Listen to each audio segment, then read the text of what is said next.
Assalamualaikum warahmatullahi wabarakatuh. Halo teman-teman, jumpa lagi dengan saya Enda. Saat ini kita akan belajar 20 rumus Excel yang wajib diketahui bagi tenaga administrasi.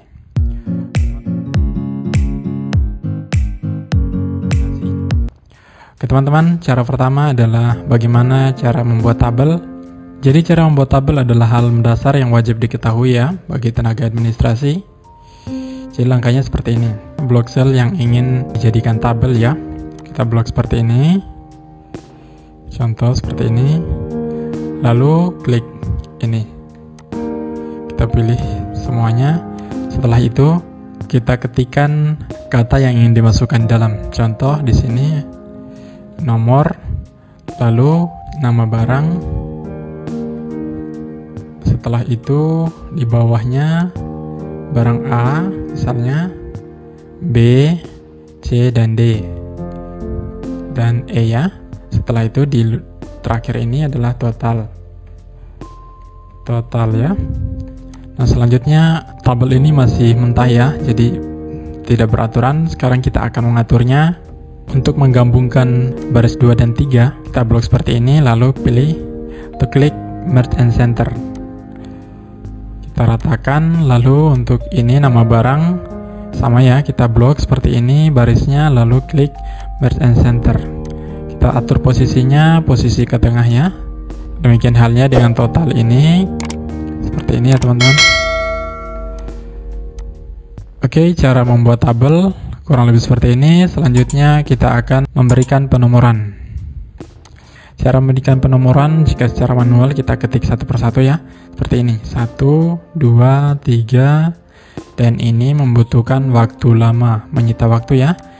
Jadi cara cepatnya kita masukkan angka 1, lalu kita ketik sama dengan, lalu klik angka 1 di atas, plus, tambah ya, 1, lalu enter.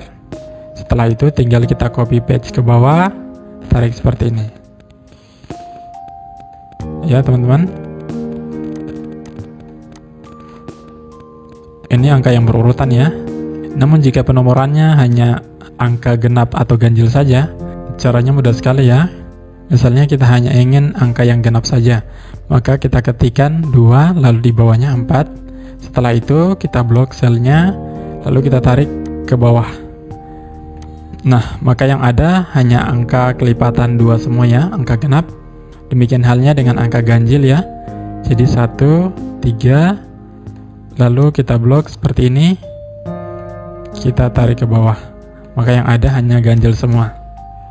Oke teman-teman, selanjutnya kita melangkah pada rumus yang ketiga, adalah rumus lower. Jadi lower ini mengubah huruf besar menjadi huruf kecil semua ya. Jadi rumusnya kita ketik sama dengan lower. Double klik di sini, lalu masukkan teksnya, kita klik teksnya, enter. Maka huruf yang besar semua ini menjadi huruf kecil ya. Oke teman-teman, selanjutnya kita masuk pada upper. Mengubah huruf kecil menjadi huruf besar semua. Jadi rumusnya sama dengan upper. Ini ya. Double klik di sini, lalu input teksnya, kita klik teksnya, setelah itu enter. Maka huruf kecil yang di atas ini berubah seketika menjadi huruf besar semua ya. Setelah itu proper. Nah proper ini mengubah awal kalimat menjadi huruf besar, sedangkan sisanya huruf kecil. Jadi caranya kita ketik sama dengan proper, ini ya, proper, lalu klik teksnya, lalu enter. Nah maka yang ada huruf besarnya hanya pada bagian awal kalimat saja ya, sedangkan sisanya huruf kecil. Oke, selanjutnya kita masuk pada fungsi matematika. Ada perkalian, pembagian, penjumlahan, pengurangan, dan perpangkatan atau pangkat ya. Contoh perkalian, kita ketik sama dengan, lalu kita klik contoh di sel ini ya, di angka 5 dikali, jadi kali tekan shift 8 ya di keyboard, kali misalnya 20. Setelah itu kita enter, maka hasilnya adalah 100. Kita copy paste ke bawah ya, caranya kita tarik seperti ini. Oke, perkalian sudah ya. Selanjutnya pembagian. Pembagian kita ketik sama dengan, lalu misalnya kita klik hasil perkalian ini ya, 100 dibagi misalnya 10. Lalu kita enter. Maka ini adalah hasil pembagiannya. Bagaimana dengan penjumlahan? Jadi penjumlahan rumusnya sama dengan, misalnya kita klik angka 100 ditambah dengan ini, angka 10 ini. Lalu enter, maka hasilnya 110 ya. Selanjutnya untuk rumus pengurangan itu sama dengan klik di sini angkanya, lalu dikurang ini hasil ini ya, lalu kita enter, maka hasilnya 10. Itu ya teman-teman, mudah ya. Bagaimana dengan pangkat atau perpangkatan? Jadi rumusnya diawali juga dengan sama dengan, lalu misalnya kita akan cari pangkat 10 ini. Untuk pangkat itu kita ketik Shift N6 pada keyboard seperti ini. Misalnya kita ingin pangkat 3, lalu kita enter, maka hasilnya jadi 1000 ya. Contoh lagi sama dengan 10, lalu dipangkat 2, lalu kita enter, maka hasilnya 100. Oke teman-teman, selanjutnya kita melangkah pada menentukan nilai minimalnya. Jadi nilai minimal adalah mencari nilai terendah dari data yang ada. Jadi untuk mencari nilai minimal dari data yang ada ini, itu rumusnya sama dengan min, double klik saja, lalu blok datanya seperti ini, lalu kita enter. Maka nilai terendah atau nilai minimal dari data bagian A ini adalah 20. Tinggal kita copy paste seperti ini. Oke teman-teman, selanjutnya kita melangkah pada cara mencari nilai maksimal. Nah rumusnya kebalikan dari minimal tadi ya. Jadi maksimal mencari angka tertingginya. Rumusnya sama dengan max. Ini ya, max. Double klik. Lalu blok data yang ingin dicari nilai maksimalnya, lalu kita enter. Nilai maksimal atau nilai tertingginya adalah 100 untuk nama barang A ya. Tinggal kita copy paste seperti ini. Oke, selanjutnya teman-teman kita melangkah pada cara mencari total nilai atau sum. Jadi rumusnya sama dengan sum ya. Double klik di sini. Lalu masukkan data yang ingin dicari total nilainya atau jumlah keseluruhan data ya. Setelah itu kita enter. Maka jumlah data nama barang A ini adalah 300. Kita copy paste. Setelah itu, kita melangkah pada rumus mencari nilai rata-rata atau average-nya. Jadi rumus mencari nilai rata-rata, kita ketik sama dengan average ya. Kita klik di average-nya ini. Setelah itu masukkan data yang ingin dicari nilai rata-ratanya. Seperti ini, kita blok, lalu kita enter. Kita copy paste, seperti ini ya. Oke, nilai rata-rata sudah diperoleh. Selanjutnya, kita melangkah pada rumus yang berikut adalah mencari kuonta. Jadi kuonta ini digunakan untuk menghitung sel yang terisi ya teman-teman. Perhatikan di sini ada sel-sel yang kosong ya. Ini ya. Jadi rumus kuonta itu hanya menghitung sel yang terisi ini, kolom yang terisi ya. Jadi rumus kuonta itu sama dengan kuonta. Ini ya, kuonta. Lalu kita blok data yang ingin dicari seperti ini, lalu enter. Angka 8 ini menunjukkan bahwa sel yang terisi pada nama barang A ini hanya 8. 1, 2, 3, 4, 5, 6, 7, 8. Sementara yang kosong ada 2 ya. Yang 2 ini tidak terhitung. Coba kita copy paste ke samping. Nah, ini berarti hanya ada satu kolom yang kosong ya, ada satu sel yang kosong. Jadi 9. Coba kita tambahkan, misalnya di sini kita tambah 2, maka akan berubah otomatis jadi 7 ya, jumlah barang yang terisi. Oke, kuonta sudah. Selanjutnya kita melangkah pada rumus countif. Nah, countif ini gunanya untuk menghitung jumlah sel yang memenuhi kriteria. Nah, contohnya seperti ini ya. Di sini ada data siswa ya. Jadi rumus countif itu untuk mencari jumlah yang laki-lakinya saja, misalnya seperti ini ya. Kita ketik langsung rumusnya sama dengan countif. Ini ya, double klik di sini countif. Lalu kita input datanya. Yang kita cari adalah di jenis kelamin ini. Lalu kita blok seperti ini. Setelah itu kita ketikkan pemisahnya. Karena pemisahnya di laptop ini adalah titik koma, maka saya gunakan titik koma ya. Namun jika teman-teman pemisahnya menggunakan koma, silahkan digunakan koma. Lalu kita update dengan tanda petik 2. Misalnya yang pertama kita cari adalah laki-laki, maka kita ketik laki-laki. Setelah itu kita update tanda petik 2, kita tutup kurung, lalu kita enter. Maka jumlah siswa laki-laki ada 6 orang ya, seperti ini. Coba kita cek, 1, 2, 3, 4, 5, 6. Ini ya teman-teman.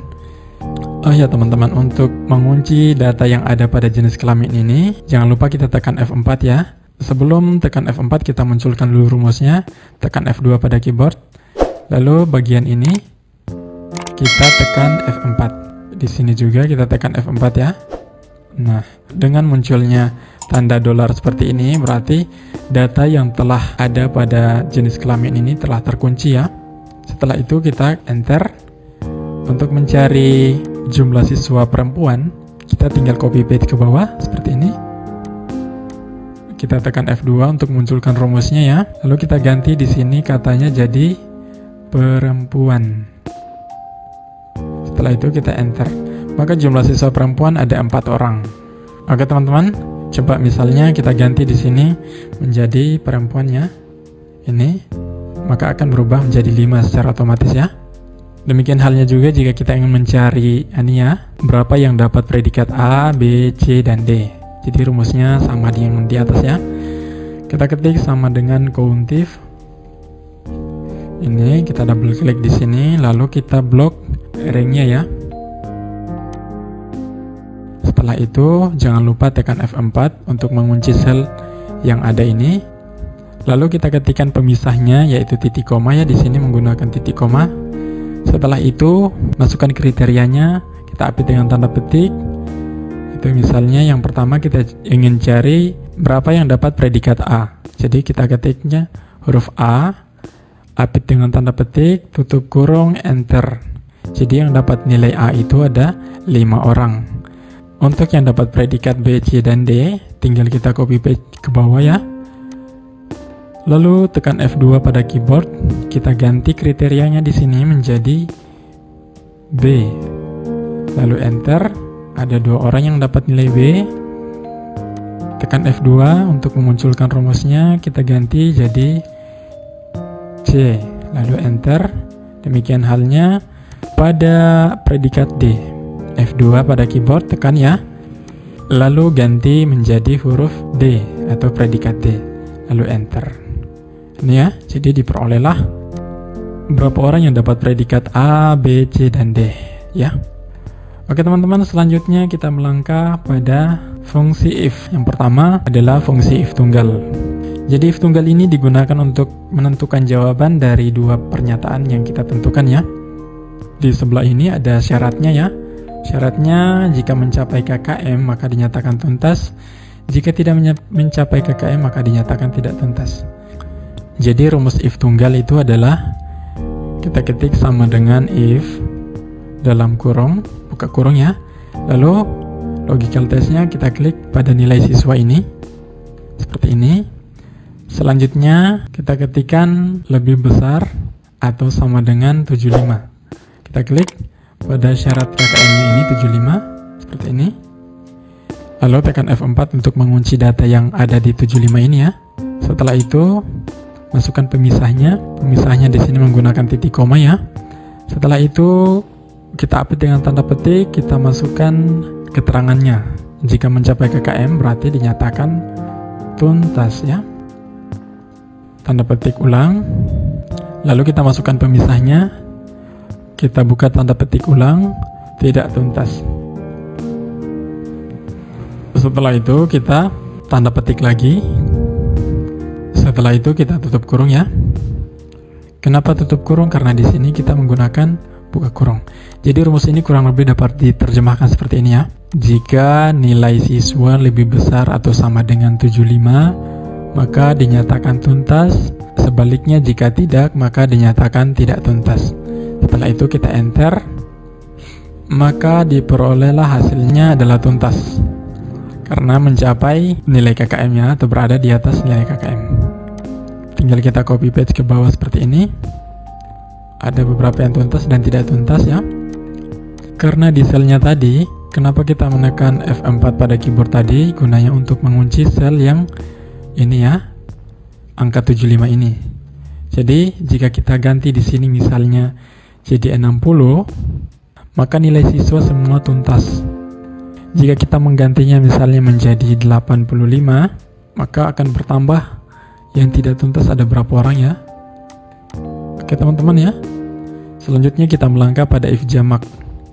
Jadi if jamak ini untuk memberikan jawaban lebih dari 2 pernyataan yang kita tentukan ya. Nah, di sini ada banyak syaratnya ya. Langsung saja pada rumusnya. Rumus if jamak itu kita ketik sama dengan if dalam kurung, kita masukkan logical test-nya, kita klik pada nilai siswa ini ya.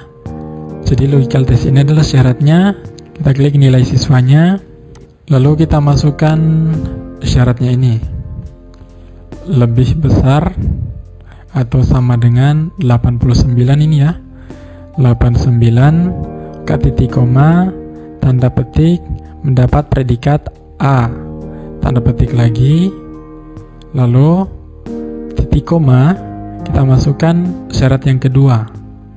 Jadi if lagi, karena ini adalah if jamak ya, jadi if-nya lebih dari 1. Lalu dalam kurung, if, lalu dalam kurung, lalu kita klik pada nilai siswa ya. Karena nilai siswanya sudah tidak dapat diklik, maka kita dapat mengetiknya secara manual. Jadi kita ketik E4, langsung otomatis ditunjukkan pada nilai siswa ini ya.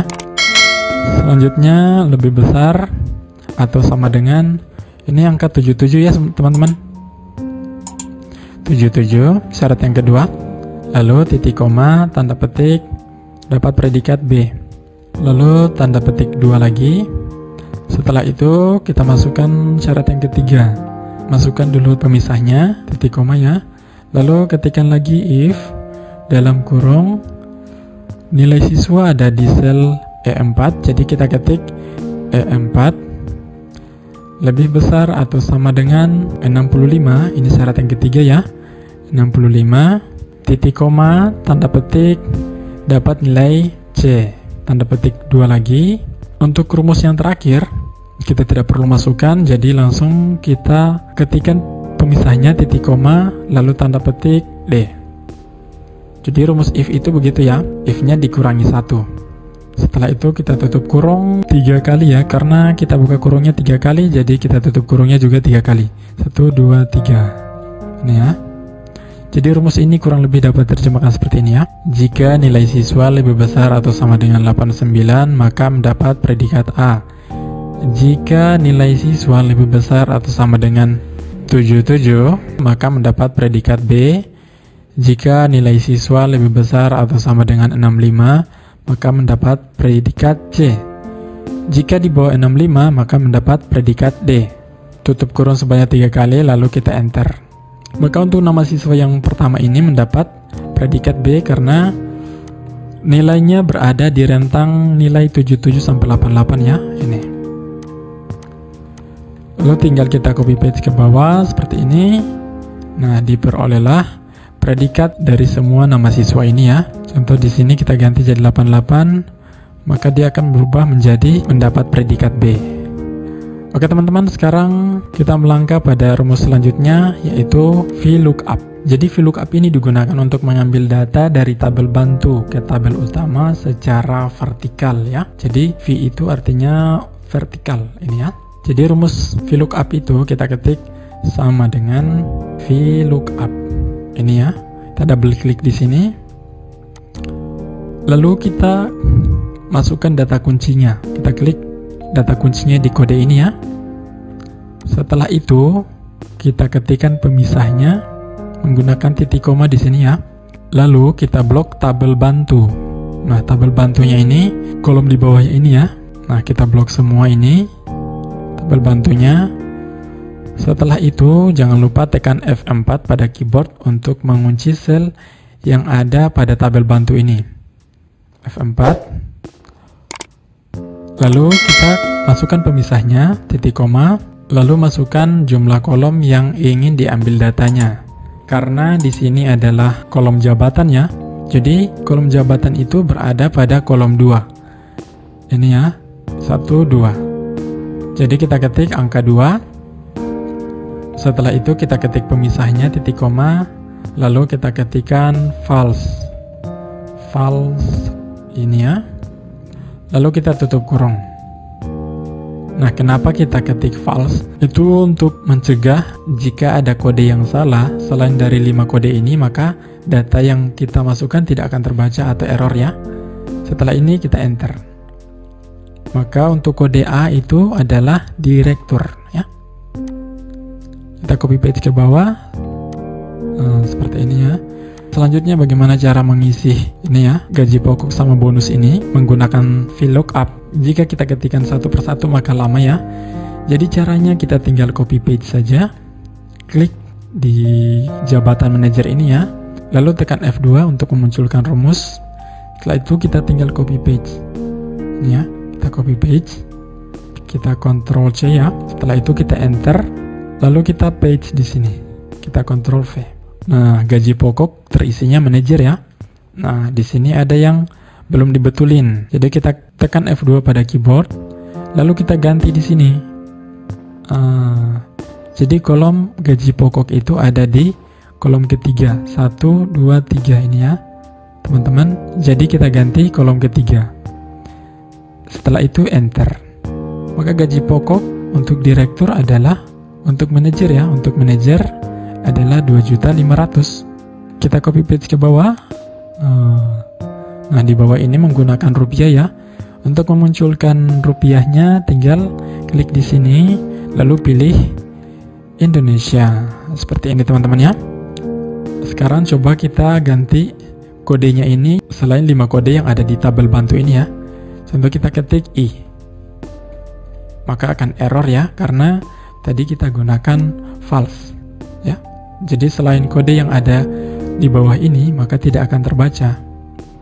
Kita ganti jadi A, K, jabatan direktur, dan gaji pokoknya 3 juta rupiah. Mudah ya. Selanjutnya untuk bonus sama ya teman-teman. Tinggal kita copy paste seperti ini ya, cara cepat. Kita Ctrl C, lalu kita enter, lalu kita paste di sini. Nah, bonusnya untuk direktur 3 juta ya, sementara di bawahnya ini untuk direktur itu bonusnya 2.500.000. Maka kita perlu ganti rumusnya. Munculkan rumusnya, tekan F2 pada keyboard, lalu ganti ini kolom ya. Jadi kolom itu yang ini ya teman-teman. Ini kolom pertama, kolom kedua, kolom ketiga, kolom keempat ya. Jadi karena bonus ini berada pada kolom keempat ya, maka kita ganti. Kita munculkan rumusnya dulu ya, F2 pada keyboard, lalu ganti di sini jadi 4. Setelah itu enter. Maka akan menyesuaikan dengan data bantu yang di bawahnya ya. Kita copy paste ke bawah seperti ini, kita munculkan rupiahnya. Nah, mudah ya teman-teman. Contoh kita ganti di atasnya ini, kodenya jadi E. Maka jabatan, gaji pokok, dan bonusnya juga akan berubah. Ganti jadi A. Nah, maka akan menyesuaikan semua ya teman-teman. Lalu untuk total gaji ini adalah penjumlahan. Seperti tadi ya, rumusnya penjumlahan. Kita gunakan sum.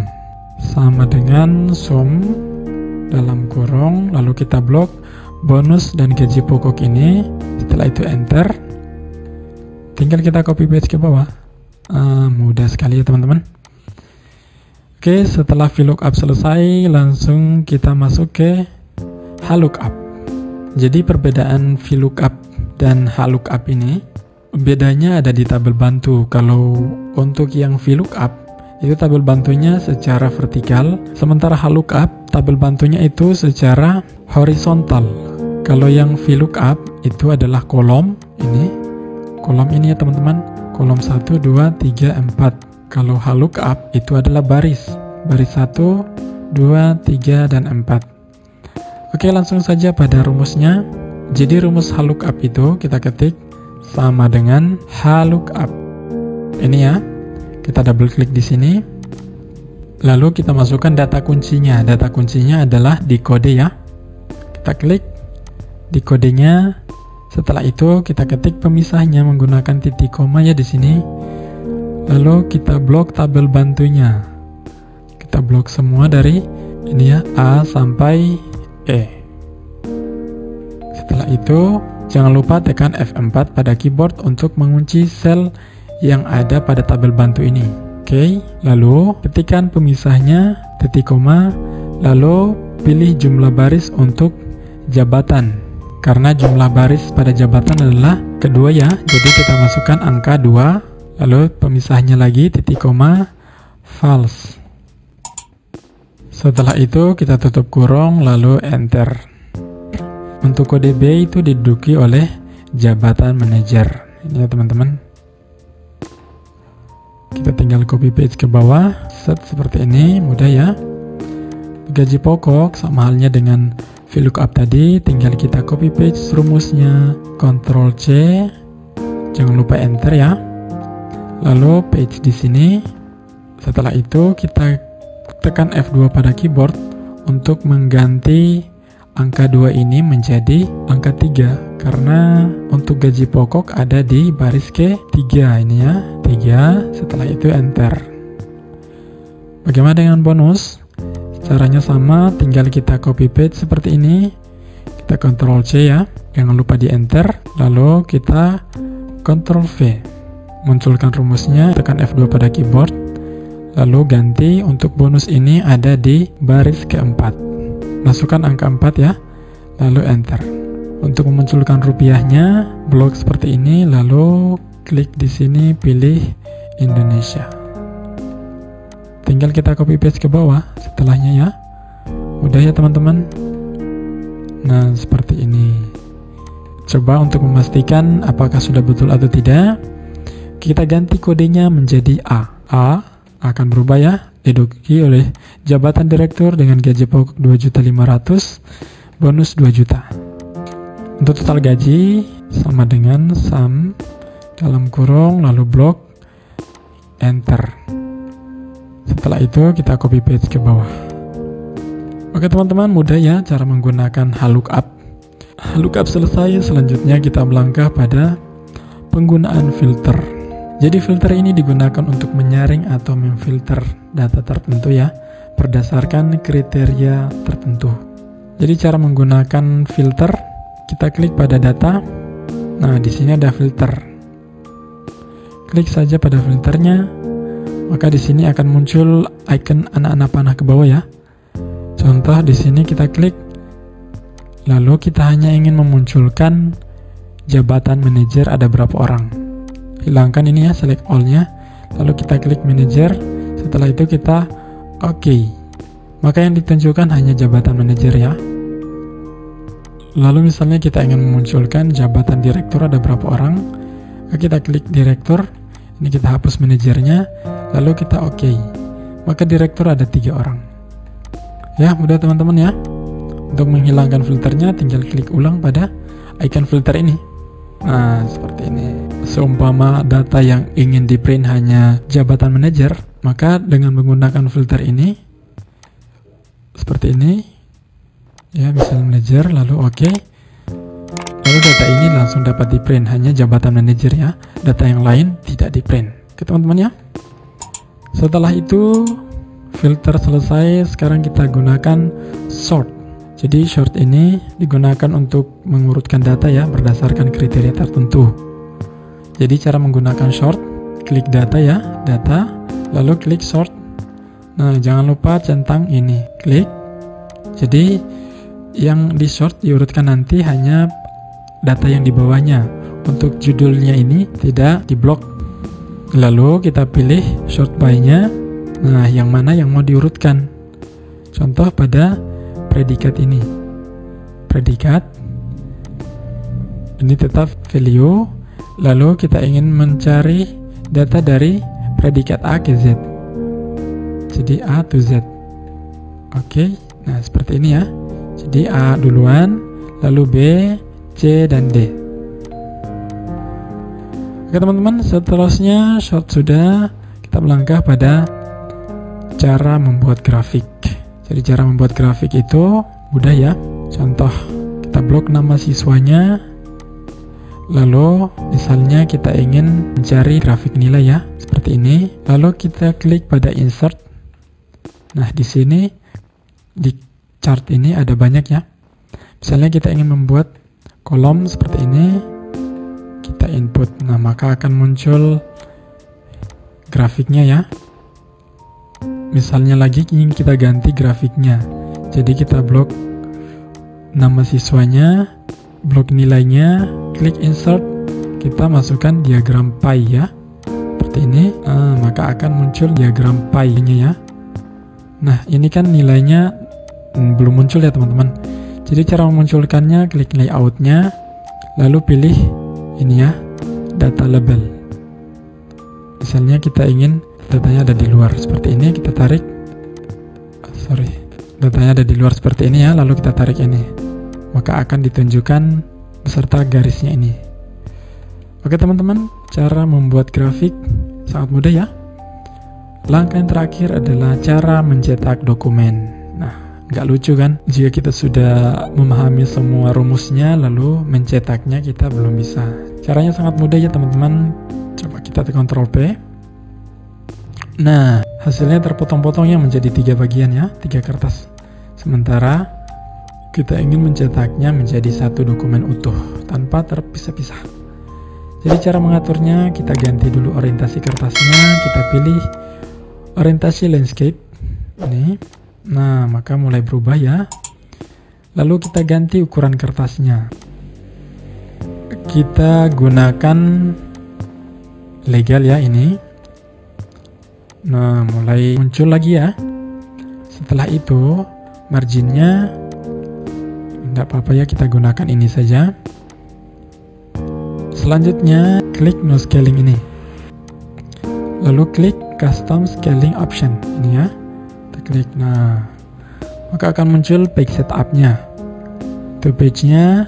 Untuk skalanya, untuk di adjust to ini kita turunkan. Nah, jadi 95. Kita turunkan lagi jadi 90 ya. Setelah itu kita oke. Nah, maka masih ada satu ya yang tersisa. Satu lembar yang tersisa, pajak dan jumlah keseluruhan. Jadi caranya kita klik custom scaling, lalu klik custom scaling option, lalu kita turunkan skalanya menjadi 80%. Ini teman-teman ya. Setelah itu kita klik OK. Oke deh teman-teman, jadi datanya tinggal satu lembar ya. Ini teman-teman ya, jadi datanya seperti ini. Jadi dengan begini dokumennya siap dicetak ya. Oke teman-teman, kurang lebih seperti itu ya, 20 rumus Excel yang wajib diketahui bagi tenaga administrasi kantor. Semoga video ini bermanfaat. Jangan lupa di like, share, dan subscribe. Oke, sampai jumpa pada video selanjutnya.